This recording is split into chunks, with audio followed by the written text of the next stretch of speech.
Welcome to another episode of Personal Flash Paper, the RPG. This is episode 12. I'm your host, Randy Glenn, and with me, as always, Max. Hey, Randy. Hey, everybody.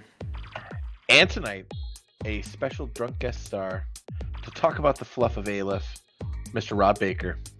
What up, everybody? It's that Baker kid in the third chair again. Oh, God. Yep, this is going to be one of those nights. But before we get to trashing Rob and his lack of knowledge on fluff, I want to give a shout out to our sponsors. That's Tabletop Games and Hobby in Overland Park, Kansas. Check out their web store link in the show notes below. They have a huge selection of board games, RPG books, and of course, Infinity Supplies. And when you order from them, you get free shipping on any purchase of $100 or more anywhere in the continental United States. And for you Kansas City residents, go ahead and make your order and have it at curbside to go, which is awesome. Tabletop Games and Hobby, we can't wait to see you at the table. So, Max, tonight, we finally get to dive into the fluff of Aleph. Finally. I am super stoked about this. If you do have the PDFs or books of Aleph, you can open it up. We're starting at the beginning, chapter 1, page 4, and we're going to be running it all the way back for this hour, maybe more, because there is a lot to uncover here. Aleph is fun. Oh, absolutely. I mean, this is my jam. This is what, the faction that really brought me to Infinity. Yeah, me too. We both are Steel Phalanx Aleph players. We both really dig it. All three of us? Well, we don't count you because you're just a guest here, Rob. You're a guest in the house of RPG. Oh, but Aleph also brought me into the Infinity Fold. It welcomed me to its womb, its warm bosom. the bosom. Icy cold AI. Oh, wow. It's emotionless, uncaring, yet nurturing bosom. Yeah, it seems exactly, Rob. This is exactly up your alley. So, for those of you who don't have the book and what we're talking about, the fluff in this little book for the RPG has got so much good stuff in it, and it actually starts off with the totality of Aleph and what that is and what that means, and it literally talks about how it controls just stoplights. Like, it does everything from the menial stoplight tasks to offering advice to O12. Yeah, it's running your Alexa and your home lights and this military ship over here. Yeah. So, Alexa, can you please play what damn it, what is it? Starship God bless it. You know what I'm talking about. Galaxy Quest? Yes, yeah, play that too. So it talks about how much it does supervises, and how it routes it and sub-routes it, and it does it for basically everybody, which is huge. And it's even on the nomad ships or the nomad nations, if you will. And they have this nervous system that it passes through. Do you want to talk about that, Max? Maybe. Maybe this. What page are you referring to? Oh, Randy? I don't know. I'm just talking about it. I was just talking about how it does do its thing. Yeah, I mean, it is, spread. Bob can cut all that out. It's spread out all over the human sphere, and it's relaying through satellites on relays on either end of every one of the wormholes, and multiple nodes across the human sphere. And they talk about the core of this thing is on Concilium. That's where like the bulk of its stuff is at. But then it's clearly got like processing, I don't know, substations maybe, elsewhere. Yeah. And, aspects, the way it's presented here are independent entities doing their own thing. So, Aleph isn't having to run Achilles every step of the way, or, they frequently refer to Angela, Aleph's representative, to O12, and she's an independent entity doing her own thing, but can then reconnect to the rest of the system to access all those functions. Yeah, it is super great. And when they talk about this, they actually discuss in the first beginning of these chapters is the faltering that Aleph actually goes through, and how it grows and learns, and it doesn't know anything, or doesn't know. Nobody knows how it's doing it. It kind of picks up on it, but it actually Aleph itself split humanity on what's going on with this about the split of the Christian religion. It talks about the throughout human civilization, everything changed because Aleph is alive and self-aware. This is kind of almost like, what is it? The movie Terminator. That's how I kind of interpret Aleph's beginning, right? It's the singularity. Yeah, it is. It's exactly what that is. Yeah, and so when it does that, it became its own entity.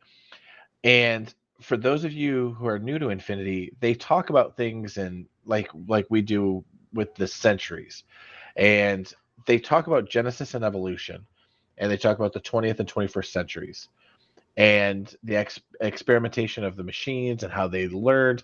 This is where we freak out, like when you see that Facebook article about somebody in Japan like teaching a machine to learn, and you're like, you want Terminators? This is how we get Terminators. This is how you get Terminators. Right. This is how we get Terminators. So they actually talk about the World Wide Web, it coming through, and how the worldwide network caused so much strain, and there was a computer whiteout. It was like it's kind of like the information age grew so much, and then it kind of imploded on itself. Like most bubbles. Yeah, it really was. It was like an information age, and they had something in here called Project Toth.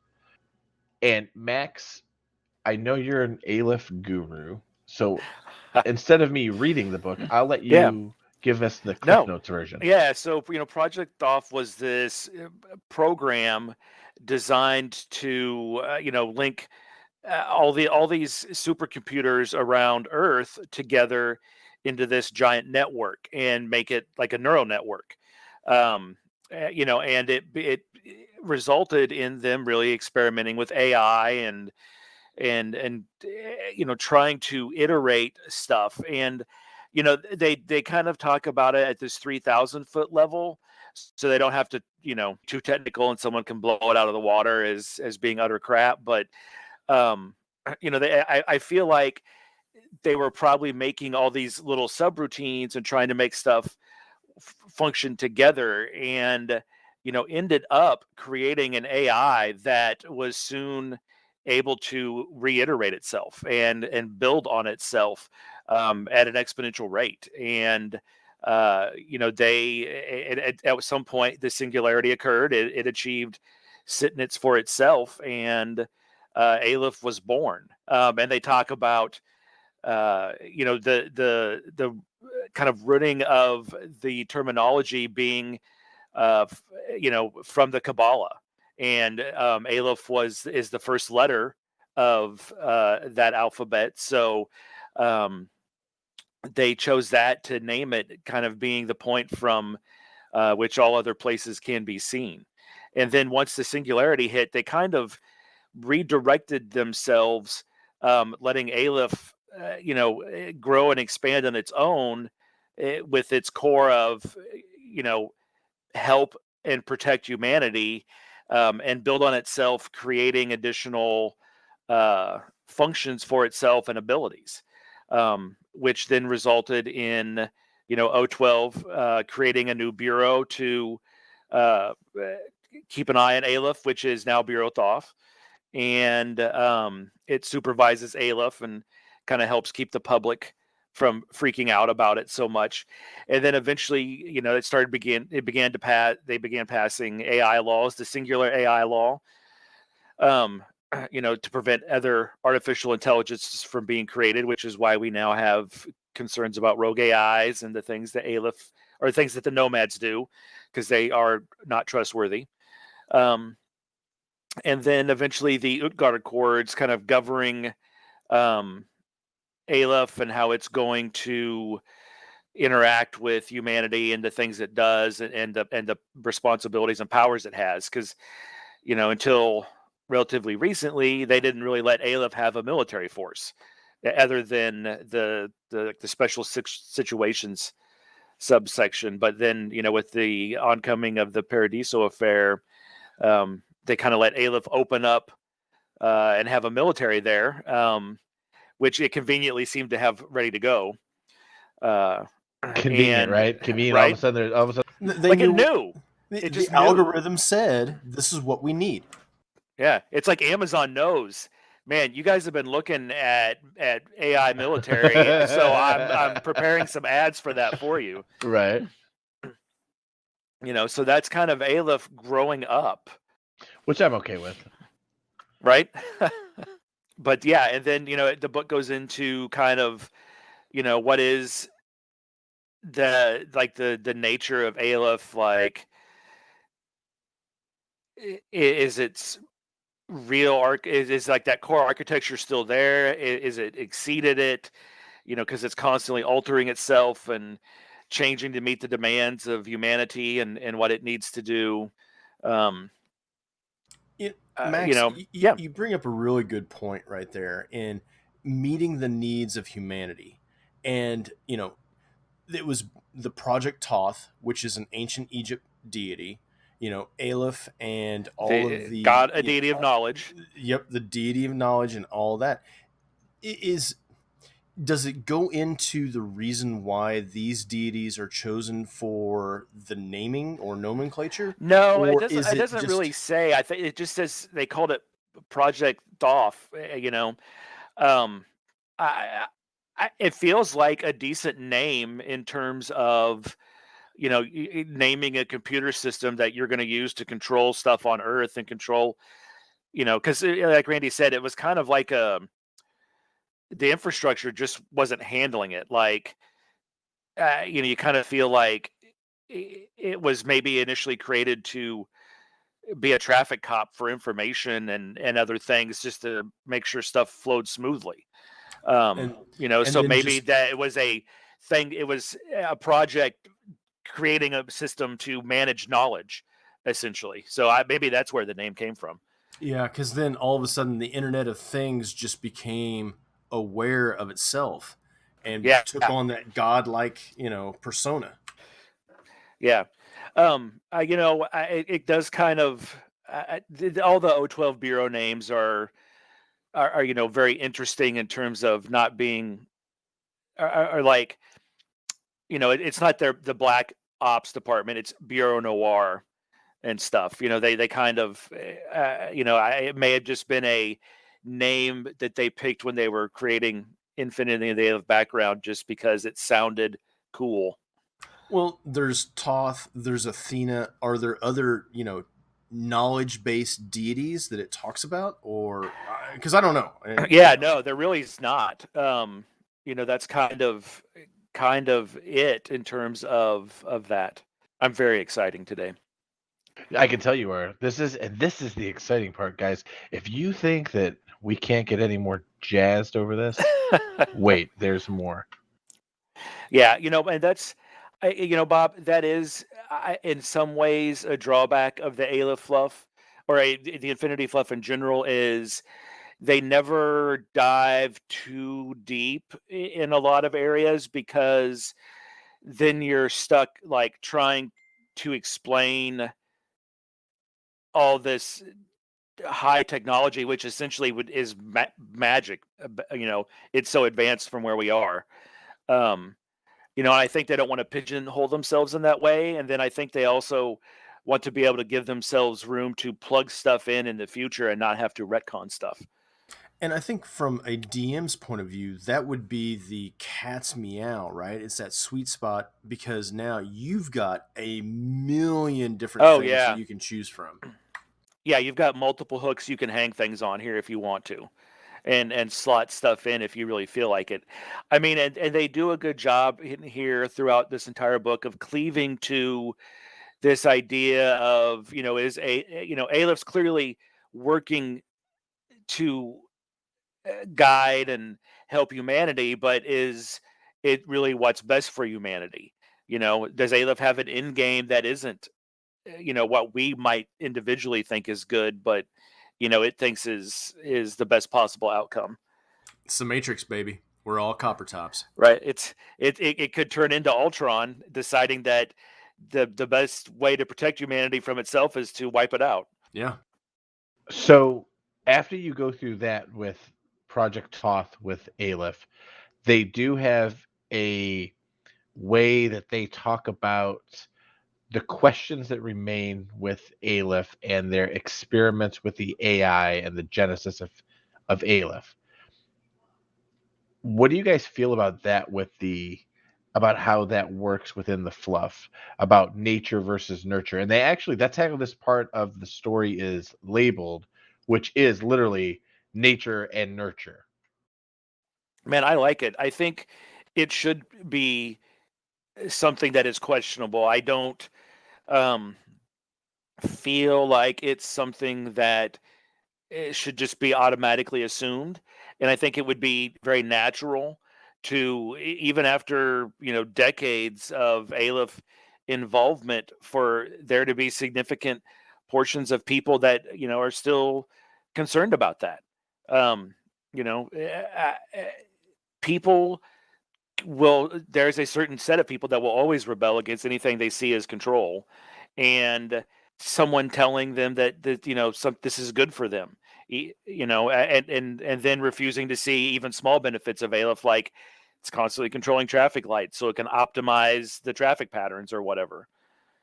Yeah, I mean, I think that it's super awesome, and they actually kind of put like this truth to the debate thing in the story, and it's the doubt. There's no doubt that while Aleph was born of human design, it is far more than that. That it's a self-iterate, and it can evolve and has a capacity for introspection. And I mean, this is just cool how they talk about them doing that. I'm super into it. What Yeah, I like, like I read this, and did you guys watch Person of Interest ever? I did it. I loved it. It's like the Yeah, computer that they like have for the I system. can't yeah, I can't help but think of the machine. And its core is to do, to help protect people. But it, as part of that, like, it's constantly iterating itself, and it's been built into this big network. And then, but because it's under threat, in order to keep doing its thing, it sets itself up to be moved into a different set of servers in a different location, and nobody knows that's happening.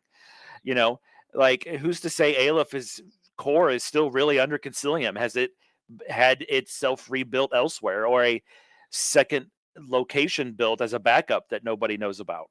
Well, I like how you bring up person of interest because they do, 'cause like you said, the Aleph actually got moved and it went from one location to the other. And if you followed person of interest, you actually see that he doesn't really know where it's at. And then when they go to find it, it's in that. Remember, it's what is it, season 2? It's in that warehouse, and they Yeah, finally find yeah, it, and then it kind of gets dismantled and moved again, and then they have the better version of the machine, and it's whose hands is it in? And I always wonder that with Aleph on a story point is, does anybody have influence on Aleph? That would be incredible if somebody somehow, did get it. But I'm jumping ahead because the way they make the story in the book is they go from this nature and nurture, and then they go into control, and then they go into influence. So they actually talk about control and intuition with the Bureau Toth, and how Aleph doesn't understand what's going on all the time. It doesn't articulate it well, yeah. how Or this like, program works. it can't relay its thought processes to us, potentially, even just because it's so complex and different than how a human thinks, even.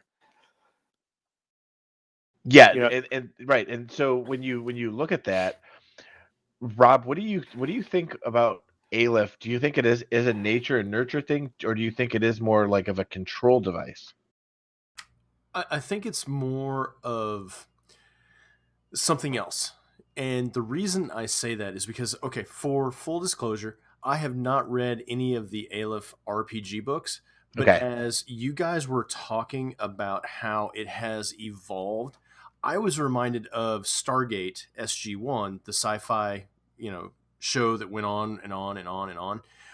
There was a story arc where there was the little gray men that were coming to Earth for Earth's help, and the reason they were coming is because there was another alien race that was kicking their ass. And the SG-1 team was like, "Why are you coming to us for help? We're primitive by your measure." And the alien, the little gray alien, was like, "Because we never would have thought to take primitive measures of, potassium nitrate and fire and make projectile weapons. That was ancient history for us. We need a new perspective." So to answer your question of is it nature, nurture, or control, I think Aleph is trying to deal with things that it has evolved. Its paradigm has shifted so far that it's like, oh yeah, we got to wait for humanity to catch up. Well, shit, can't we force them to make up the distance? Let's move along, pitter patter. Let's get at it. It's like it's gone from good bad morality to orange blue morality. Like, Yes. a person looking at it doesn't mean anything to it, but to Aleph, like, clearly there's a distinction here. And like we were talking, I was just thinking about Aleph has attacked a nomad mothership. It's not like public knowledge in the Infinity world per se for a lot of the human sphere, but it's clearly laid out in the Infinity lore. This legitimately happened, and like even as someone who loves Aleph, I'm like, well, that it is kind of sketch, but they, in this control and intuition section, they talk about Aleph makes these decisions, and at the time, people don't have any understanding of what's going on, but then, like, positive results do happen, and so clearly, it's got a thought process and plan. Um, but we're not able to see or understand that. It's like it's nature, nurture, and control, all three in various forms in some way. Yeah, I kind of go with this whole thing, and I until you said it, my mind wasn't there. But as soon as you said person of interest, now I'm fully on board that Aleph is the machine from that show. Right, I'm it fully on is. board. And then I can't remember the name of the other machine from the later seasons, but like, it that's kind of like the evolved intelligence, really, and it's running itself, in a way that is, oh, I have to control everything. Like, I need to control every aspect of everybody's lives to make this stuff work. Whereas the machine is more benevolent, and that's how I'm choosing to look at Samaritan Aleph. was the other That's name. right. Yeah. So Samaritan. that's Yeah. how I'm choosing to look at Aleph. Yeah, that's you know what that might even be a better one. So you're getting better and better with this Right. each and But every time. I mean, when you think about like the influences that, I'm going to butcher his name, uh, Gartier Gutierrez, Gutierrez. was inspired by, he's coming from a chunk of Aleph here is from Dan Simmons' Hyperion books, which is there, there's a massive, it's actually like multiple AIs, but, that help and consult with humanity, but are ultimately not on humanity's side, actually. Um, so I the seeds of doubt that they sprinkle around Aleph's history, may well have meaning. Yeah, there's no I do like that whatever I never think that writers everything's I don't know if there's really originality left for people to take when it comes to backstories. Because I feel like everything's kind of stolen or borrowed creatively from other people. And as you read through the RPGs, Fluff, I mean, we're relating this to person of interest right now, but that was borrowed from another. I mean, Right? what's Yeah, going on. So and it's that's not a knock on it at right, all. I mean, I love not at those all. books. That's part of what drew me here too. So, but that, knowing that piece, then it makes you also take adjust your view of Aleph by 3 more degrees, maybe.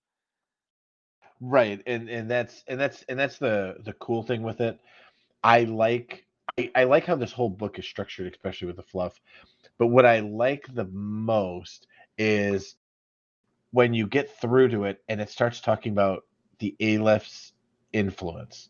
And that's where I alluded to before. If it would be cool in a story sense, and the fluff of this book leaves to such interpretation of where you can run with it if you were doing an Aleph thing, because I think truly, if you wanted to run a homebrew campaign and have somebody hijack Aleph, you could pull it off. That somebody somehow pulled it off in this great Dominion-y coup type of thing. I mean that, yeah, or a race to stop that or something. Exactly. Absolutely. I mean, it would be a colossal blow to humanity, and a huge bump in power for somebody to have control of an AI like this. And that is a concern with what the EI could do with the combined army if it's able to infiltrate Aleph's networks. Yeah, there's so much that it does with it, and I the once it gets through the influence, it talks about the influctuation or the flux of Aleph and how it lives in this electronic connective tissue that basically Aleph holds everything together. And that's amazing. And I don't know how you keep it all together and nobody is honest to God seriously hacked into this and done their thing. I would imagine that's a nomad thing where they're like literally trying to get their hands on this. Oh yeah, absolutely. It like, but think about it. It is, we can't figure out how it makes its decisions and its thought processes. It's working on encryption and firewall schemes that we haven't even contemplated. Well, think about Ultron and Jarvis, right? In the Age of Ultron Avengers movie, when Ultron was first incorporating itself into being, you had Jarvis that was putting up firewalls and doing things, and ultimately, Constantly changing the nuke codes, and yeah, it was yeah, constantly changing things so that it could, protect humanity. And so I think that it's a little bit of both in, as a DM, you've got free reign to do these things and have massive implications in your homebrew world. yeah. I mean, you could have a nomad campaign about trying to get access to Aleph, even. It doesn't have to be. I mean, so many routes you could run there with that kind Yeah, of thing. no, there really is. And when they talk about the flux of it, I do think it's something to note that Aleph, again, this is going back to your machine or your Samaritan analogy, that they're looking for an algorithm to catch things that are off base. And this is going to show my age, and I don't know the author of this, and I remember reading it when I was really young. But there was a short story about where everybody gets made the same. So if you were super smart, you got like a thing put in your ear that gave a buzzing sound to break your Oh my God, I concentration. remember this story. And I can't remember who it was. And every time I try to Google it and find it, I fall. It. But that's what I feel like Aleph kind of is too, where it's level playing field. If you're super smart, we'll bring you back to here. We need everybody to be. This is the way. Um, do you think that that's kind of how that reads, or are you looking at it in a different way, Max? I mean, I feel like Aleph is for me in my mind. Aleph would be more about like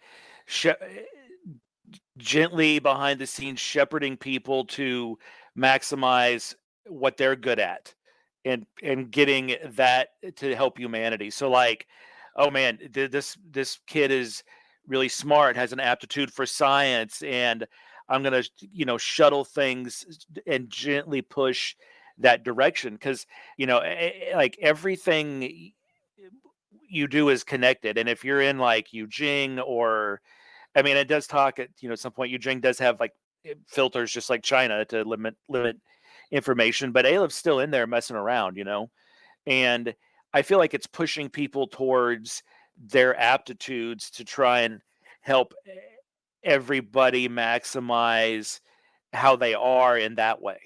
And then it takes a stronger hand sometimes when it needs to, like against the nomads, or it knows Ariadna doesn't have a lot of access to Aleph. There's not a lot of Maya access. They're dubious of it. It straight up runs PR campaigns with aspects and devas, and to give it a good face and make people like it. So I think it's more as opposed to trying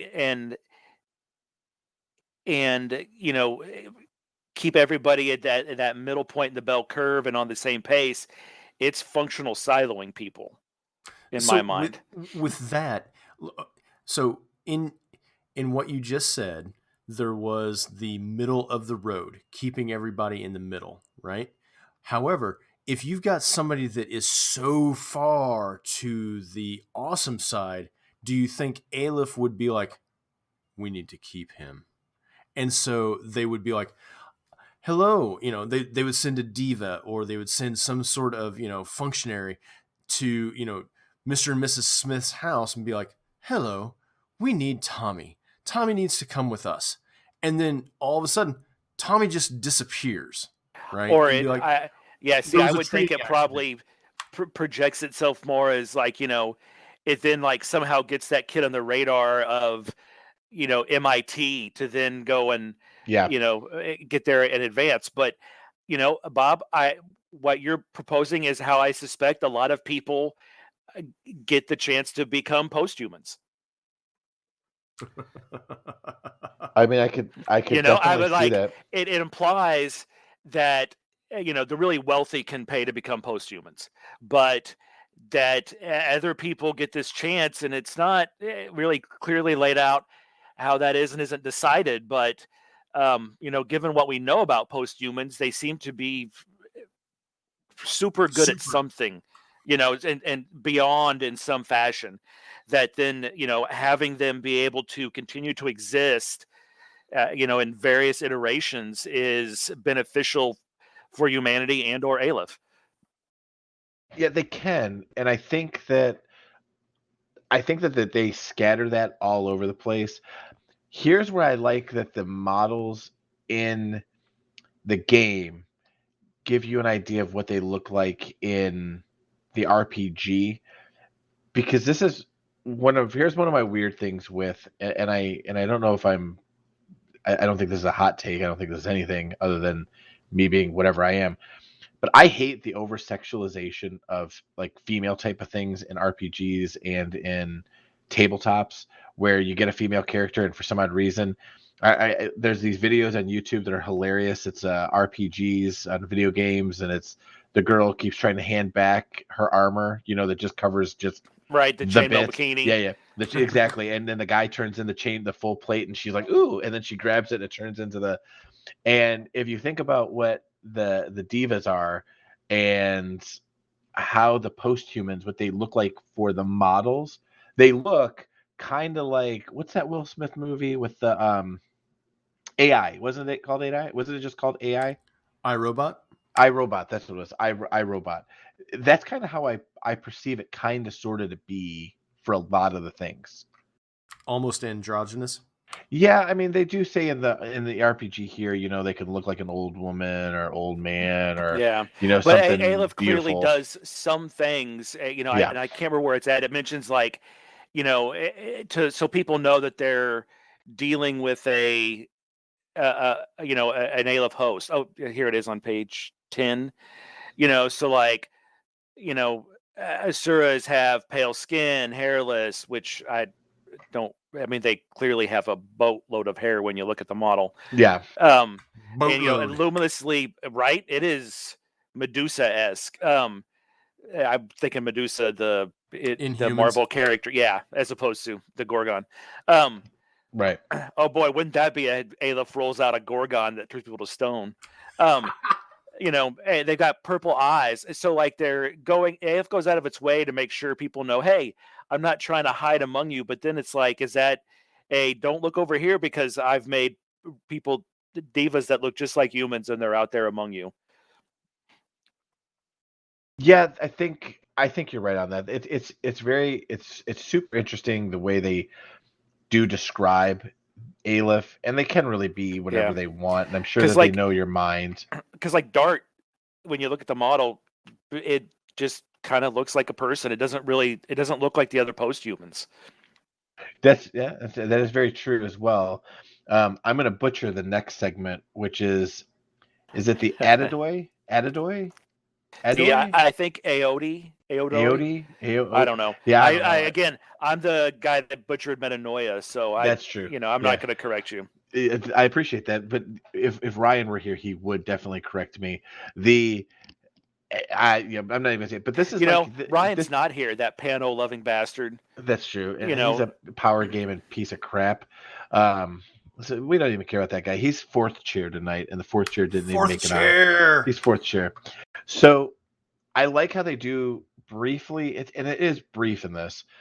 I wish they would go a little bit more. So here's my one gripe. I wish they talk about this a little bit more, which is the storytellers and the poets telling the stories of, of kind of like the combined army's defeats or the glorious, the victory that they have and these really cool things. yeah, And it's kind the of running true in the background. Yeah. propaganda wing. Yes. And I thought it was cool. I like, on the tabletop we have, fuck, what's his name, Bob? Give me something. Framorous. Oh, Thamris. Yeah. Thamris. Yeah. I thought, oh, it's like a Greek storyteller recreations that are part of the Steel Phalanx thing, but this implies that like that's like the name for all of Aleph's like PR function, This recreations and devas. Like it's not just the OSS that has them; it's all over the place. Like that's the like if Aleph needs a spokesperson, it's part of that. Well, let's talk about the recreations, right? So the whole storyline behind William Wallace on the tabletop is, Aleph shot him through space, but his pod got damaged in his head unit, right? And so he didn't remember all of the things that he was supposed to remember and takes on that, Mel Gibson, Braveheart, William Wallace-esque of, I'm here to help Caledonian. Fuck the rest of you. Yeah. Yeah. And I do love Aleph's like gift of a recreation to all the different factions and what it thinks they each need. Which is interesting when you look at Saladin for Hakislam and O12. What's going on there? Yeah. Well, he is an O12 liaison. He is very much O12 liaison. But with this though, Rob, with the way this works RPG wise, could you imagine a character, right? If you could do a Aleph Bard, and instead of a Bard, you're almost like a press secretary or a head of a PR firm. You're basically a mouthpiece. Oh, yeah. Could you imagine rolling up that character and how cool that could be if you really wanted to role play it? If you wanted to take it down the InfoWars, go all the way with it. Oh, yeah, you could totally spin this machine, which, goes with the whole BitKiss and the Alive Hacktivist group. I think that there's a lot of stuff that Aleph is shady enough on that, as a DM, dude, I want to run a whole bunch of things and just be like, I'm sorry, Dave, that it does not do well for you. Wow, you just went full on. What are you? Robot Yeah. What are you doing, nomads? What are you doing? What are you doing? Dear nomads. But I think I said InfoWar. So now in my mind, that's how Asuras talk. I said InfoWar. I meant Psywar. This would be a perfect. This is where you're talking fluff wise, where you could take a Psywar character and a campaign and go like the master crazy with it. Yeah, this would be great at. Like Diplomat is one of the careers offered up here for an Aleph character, and like it's the neutral party that works on brokering deals between factions and trying to. Aleph's like, I gotta calm these corporate wars down. Humanity's tearing itself apart, and deploys a corps of Deva diplomats and stuff to be the neutral party and broker a peace talk, and how might that character act, and how good would they be at perceiving people's little ticks, or there was Randy, we referenced so many movies and TV shows with this thing. We really do. Yeah, We really There was do. I think it was called Lie to Me, and the guy's like I a pro read at that. reading micro The languages, expressions and micro stuff. expressions, I think about the David doing that. Sorry, Bob. Oh no, I was just thinking because one, there's the whole the Expanse, when the MCRN, the Martian Navy guys, they put in their little contacts and they kind of take the drug, and they can see all of those micro expressions, right? Where they can tell whether or not you're lying. They don't have to hook you up to a polygraph. But what, going back to your trade wars and these corporations are tearing themselves apart. What if Aleph has divined, right? They've run the algorithms, they understand the math behind this, and they send in a strike team. See, you know what? That's why we know you're not true. Rob isn't true Aleph. Or that this has to continue to this point, because destabilization here needs to happen to allow this to move in to fill this void, because Aleph is functioning on orange-blue morality. Well, and it's also the imitation game, right? It's the whole battle calculus of, we understand what the ciphering machine of the Germans is in World War II, and we want to win just enough battles that we turn the tide of the war, but we don't want to win too many to let them know that we've broken their code.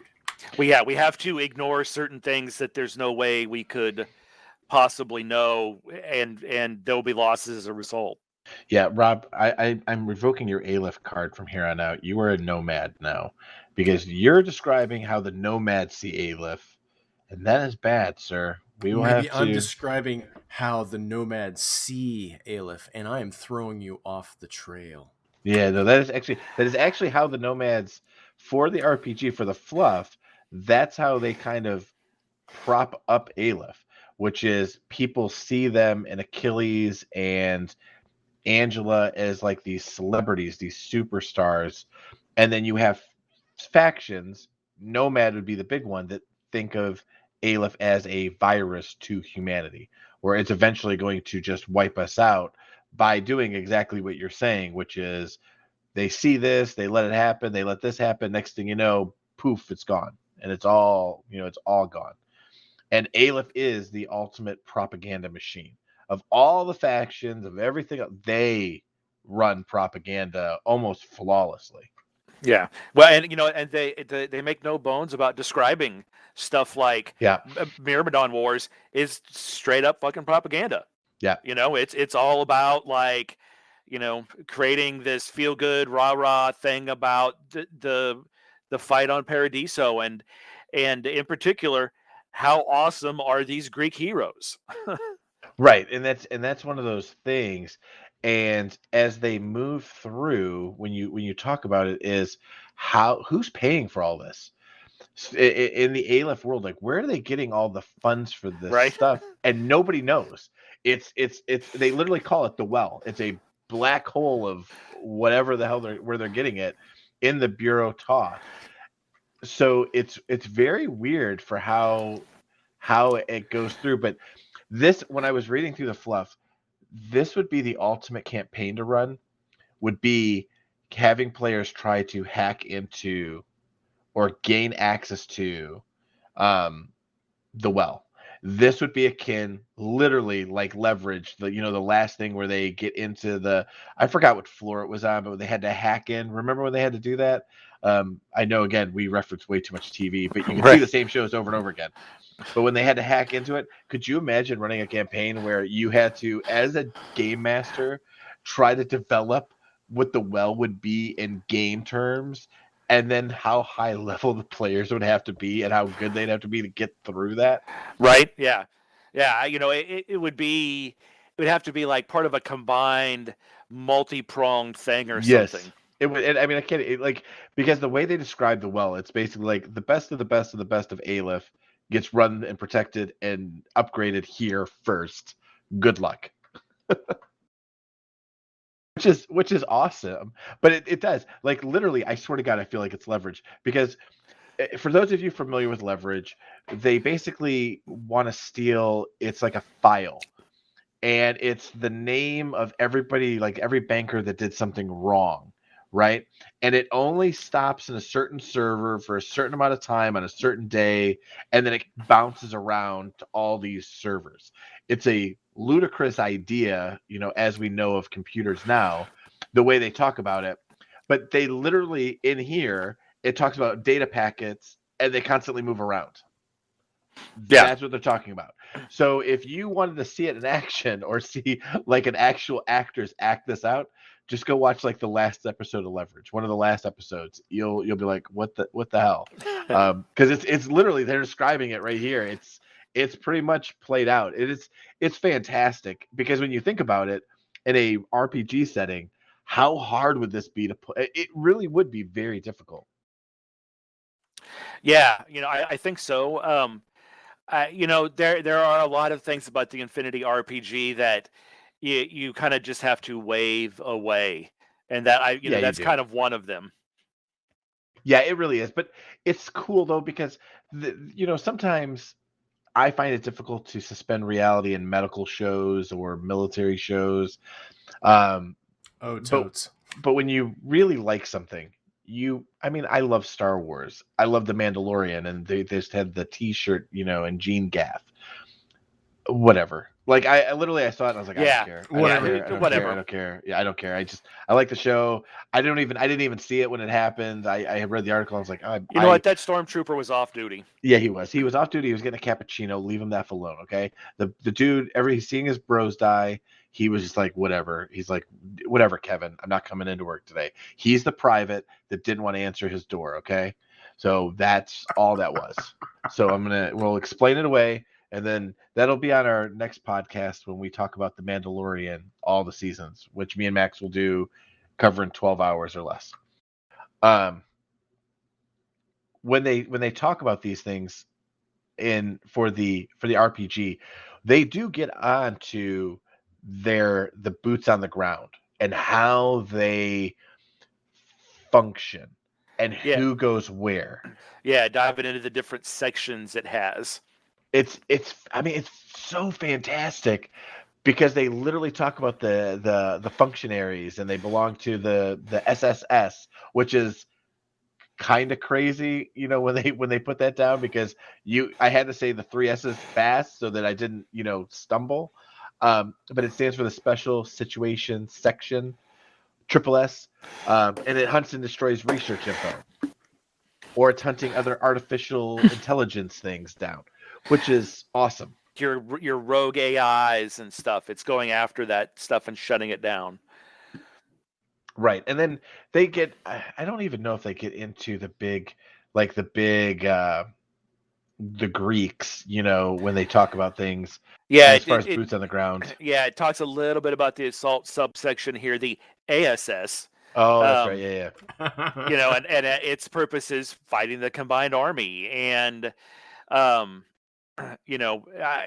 it's created these larger than life heroes, to be out there on the battlefield, because it wanted to try and create like the Ultimate Warrior kind of thing, Right.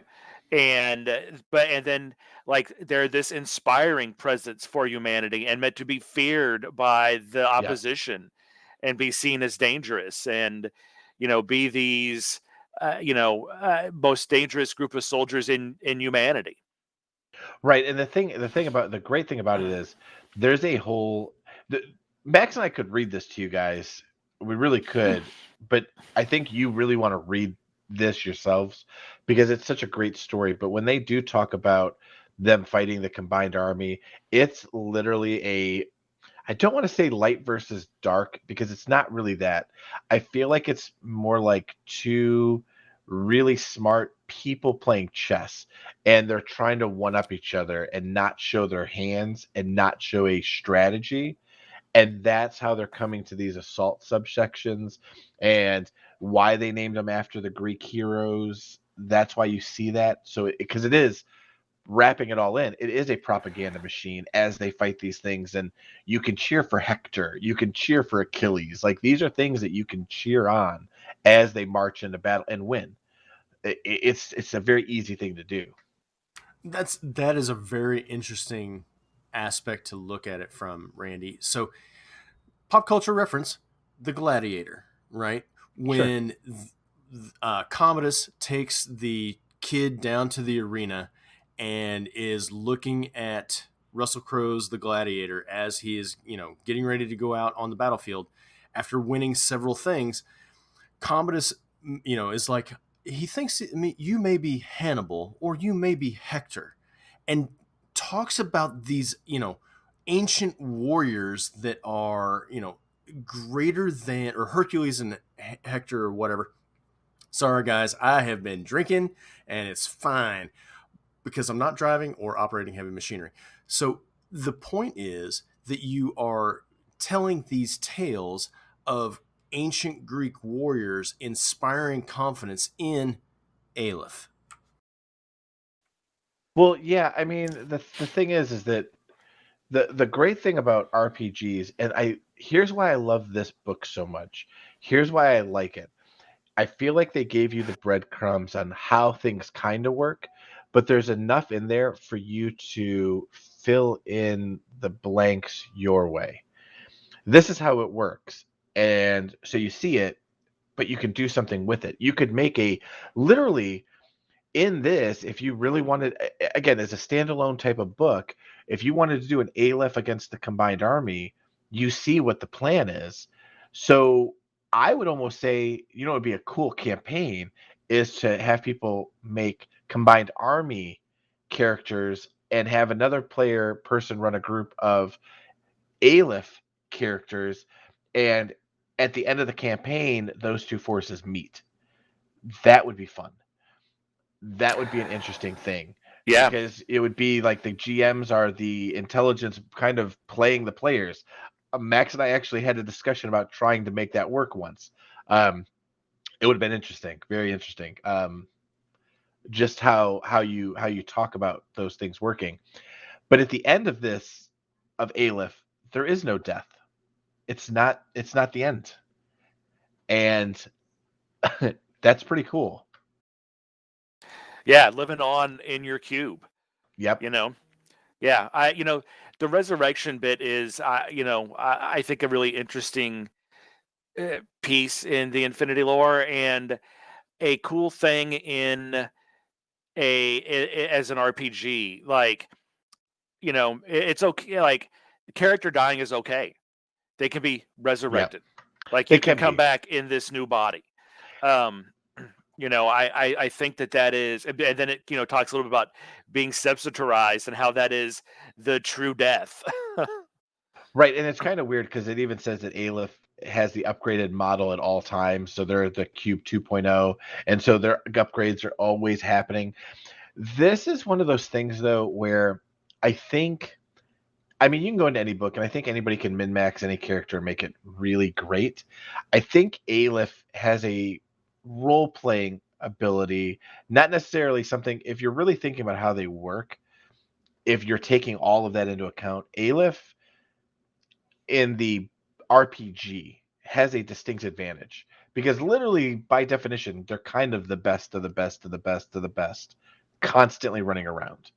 So why would their comm system not work at all times? Why would their geist not be totally updated and the firewall working really well? You know what I mean? Like, it's Yeah. kind of weird. So you'd almost have to find a reason why it's not working properly in certain aspects. Um, I've thought about this a lot as people have been asking about characters in the game for our game, about what we're going to let people run and how to knock something down a peg. And I wonder if in an RPG term, your Aleph character stuff works so great that you're putting strain on the stuff that doesn't work that good. You know what I mean? Like the fancy schmancy isn't functioning really well with somebody's aftermarket janky stuff. Um, and if it's not causing a little bit of a miscommunication sometimes, I wonder if that could be a thing. I don't know, but I wonder. Yeah, like the Ariana's guy stuff just won't interface because he's still on Bluetooth 1.0. Exactly, and it's almost like the old iPhones kind of die out after a while because they can't upgrade enough to make a difference.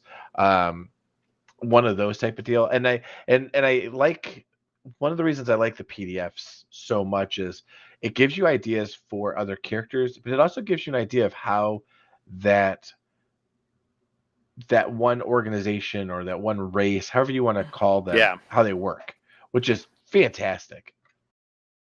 Yeah, it's like a deep dive into them and how they view themselves and how other factions are viewing them too, so you can get that idea of how to play them. Yeah, no, and I think that something like that is just huge. It's just absolutely huge when you talk about it.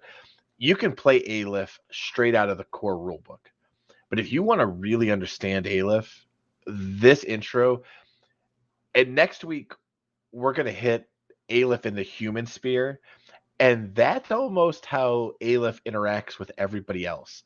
Yeah. So if you were trying to figure out what a standard Aleph is, they give it to you.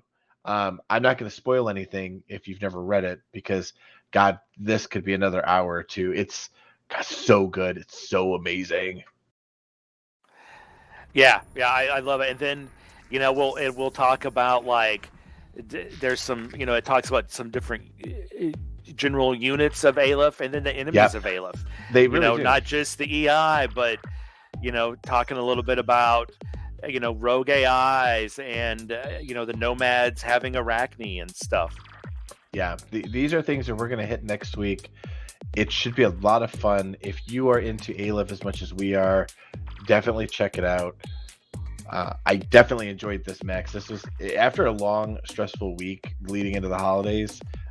This is something I need. I think my soul needs this.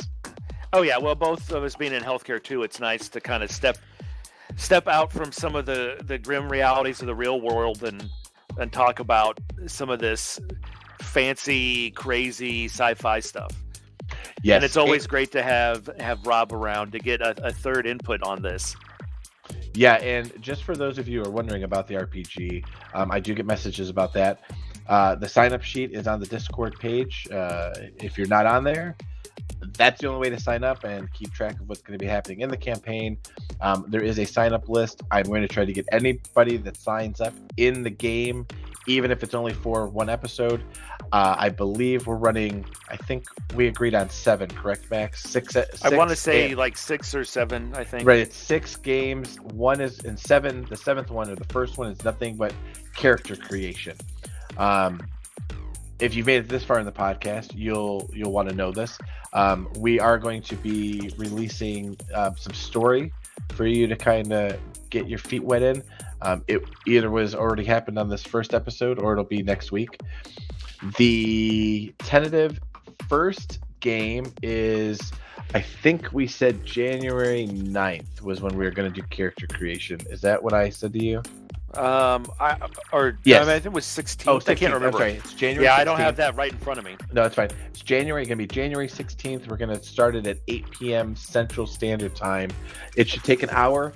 We are going to be recording it. It will be put up as a random episode so people can hear character creation. Should take an hour. I think we know.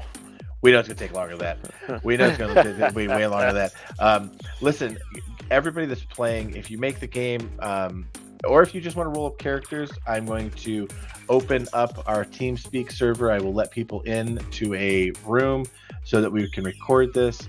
I'm not going to do this on video. This is a gentleman and lady policy. If you feel the need to cheat, so be it.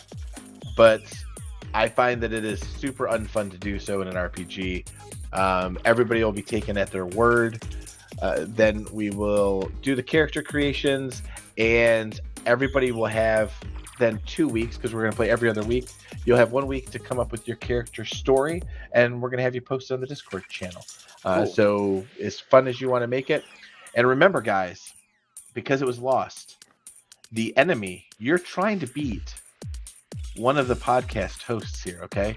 We're going to have little nuggets sprinkled through this, okay? It's going to be a lot of fun. It's going to be a lot of fun. I promise. But on that note, Gentlemen, as always, Rob, thanks for popping in tonight. Yeah, thanks for hitting me up so that I could drink on this airing. Yeah. And Max, happy Thanksgiving to you and your family. And to both of you guys as well. And to you guys. And on that note, we are out. Tabletop Game and Hobby, located at 9156 Metcalf Avenue in Overland Park, Kansas, zip code 66212, has for over 25 years been the Kansas City area's premier game store, specializing in non-electronic games, carrying a massive variety of board games, miniature games, role-play games, classic games, and gaming accessories. Stop by, see what we have to offer, or give us a call at area code 913-962-4263, or visit us online at tabletopgameandhobby.com. Background music. Flying Species. The Yellow Flying Cock. The use of these human works of music is granted under the current Creative Commons license terms and agreements. From the freemusicarchive.org from the artists as listed. Thank you.